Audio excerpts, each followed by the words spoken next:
Christ Triumphant, March 17th, Daily Devotional by Ellen G. White, The Supreme Test of Abraham's Faith. Take now thy son, thy only son Isaac, whom thou lovest, and get thee into the land of Moriah, and offer him there for a burnt offering upon one of the mountains which I will tell thee of. Genesis chapter 22, verse 2. In a vision of the night, in his home in Beersheba, when he was 120 years old, Abraham received the startling command, Take now thy son, thy only son Isaac, whom thou lovest, and get thee into the land of Moriah, and offer him there for a burnt offering upon one of the mountains which I will tell thee of. Genesis chapter 22, verse 2. His son, his only son, the son of promise, to be sacrificed. There was no more sleep for Abraham that night. God had promised him that his name was to be perpetuated in Isaac, but here was a severe trial of his faith. Abraham had clung to the promise of a son from his own wife Sarah, and God had fulfilled his promise. He left Ishmael out of the question, saying, Thine only son, Isaac.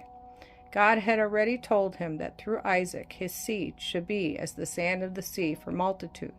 As he stepped out into the night, he seemed to hear the divine voice that called him out of Chaldea 50 years before and said to him, Look now toward heaven and tell the stars, if thou be able to number them, so shall thy seed be.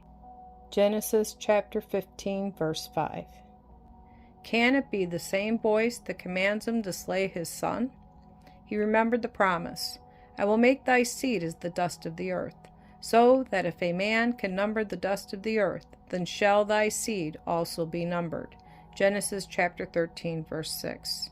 Is it not the voice of a stranger that commands him to offer his son as a sacrifice? Can God contradict himself? Shall he cut off the only hope of the fulfillment of the promise? Must he become childless? But Abraham does not reason. He obeys. His only hope is that the God who can do all things will raise his son from the dead. The knife was raised, but it did not fall. God spoke. It is enough. The faith of the Father and the submission of the Son were fully tested. Now I know that thou fearest God, seeing that thou hast not withheld thy son, thine only son, from me. Genesis chapter 22, verses 11 and 12. Abraham's test was the most severe that could ever come to a human being. Had he then turned from God, he would never have been registered as the father of the faithful. Had he deviated from God's command, the world would have lost this rich example of faith in God and victory over unbelief. Nothing is too precious to give to God. Confidence in the divine word will lead to a doing of that word.